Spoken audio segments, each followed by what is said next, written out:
How to make a photo collage on iPhone without any application. Hello guys and welcome back to the channel. In this video, I'm going to show you how you can make a photo collage on iPhone without any application. So let's get started.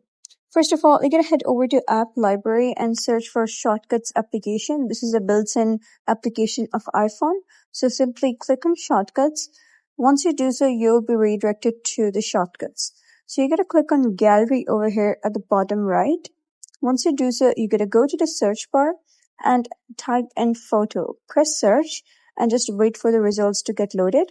And you need this one, that is photo grid. Select some photos and turn them into collage. So you're going to simply click on this plus over here. Once you do so, you'll be able to see there's a tick mark. Then you're going to click on cancel and click on shortcuts here at the bottom left.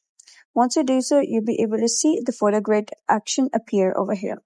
So click on it and then you'll be able to see all of the images from your gallery. Now simply select any photos that you wish to create a photo collage for. For example, I'm going to select these 4 photos. So I'm going to select these and then click on add. And once you do so, you'll be able to see a photo collage has been created. Now, if you wish to export it, send it to anyone, or simply download in gallery, click on this option here at the bottom left. And then you can simply select the application where you wish to send it, or if you wish to save the image to your gallery, click on Save Image. Now you can see that collage has been saved to my gallery. So that's basically how you can make a photo collage on iPhone without any application. So if you found this guide helpful, give it a thumbs up and don't forget to subscribe for more helpful tutorials. I'll see you in the next video.